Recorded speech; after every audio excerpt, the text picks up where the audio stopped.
పట్టణంలో గత 20 సంవత్సరాల నుంచి నిర్విరామంగా నడుపుతున్న మహాత్మా సేవాశాంతి ఆశ్రమానికి దాత మునగాల బాపూజీ 51,116 విరాళంగా అందించారు. మహాత్మా గాంధీ సేవాశాంతి ఆశ్రమానికి దాత మునగాల బాపూజీ తన తల్లిదండ్రుల జ్ఞాపకార్థం 51,116 విరాళంగా గురువారం అందజేశారు. ఆశ్రమం 2వ అంతస్తు నిర్మాణానికి డాక్టర్ సాంబశివరావు సహాయ సహకారాలు అందించడం గొప్ప విషయమన్నారు. ఆశ్రమానికి దాతలందిస్తున్న తోడ్పాటు ఎనలేనిదన్నారు. సమాజంలో ప్రతి ఒక్కరూ ధార్మిక చింతనతో తోటివారికి అలాగే సమాజ అభివృద్ధికి కృషి చేయాలన్నారు.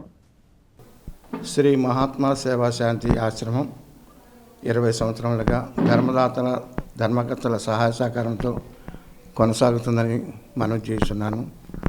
అదేవిధంగా మరి అనేక మంది సహాయం చేస్తున్నారు బిల్డింగ్ నిర్మాణానికి.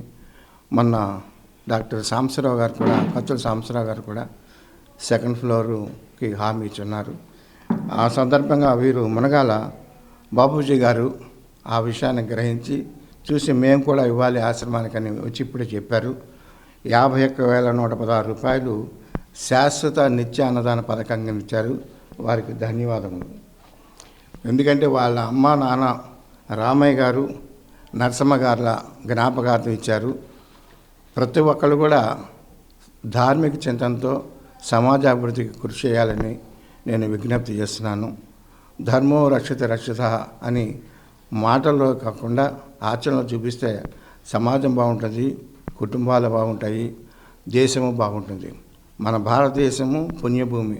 అందుకనే మనకి ఎక్కడికి వెళ్ళినా కూడా విజయం ఉంటుంది. ఇతర దేశాల్లో అంత విజయం ఉండదు. ఎందుకంటే ధార్మిక చింతన అక్కడ తక్కువ ఉంటుంది, కానీ తక్కువ. మన వీధిలో కానీ మనం ఎక్కడ చూసినా కూడా దైవమే. ప్రతి పుట్ట కూడా దైవమే, ప్రతి చెట్టు దైవమే, ప్రతి అణువు దైవమే. ఆ రకంగా ఉండబట్టే మనం మానవత్వమే మహోన్నతం. ఈరోజు వజ్రాల రామలింగాచారి ఆధ్వర్యంలో నిర్వహిస్తున్న శ్రీ మహాత్మా సేవా శాంతి ఆశ్రమం ఇది 2005లో ట్రస్ట్ రిజిస్ట్రేషన్ అయింది. గత 20 సంవత్సరాలుగా తెనాలిలోని నిరాదరణ పొందిన వృద్ధులకు వారి జీవితాంతరం వరకు కార్యక్రమం చేస్తున్నారు.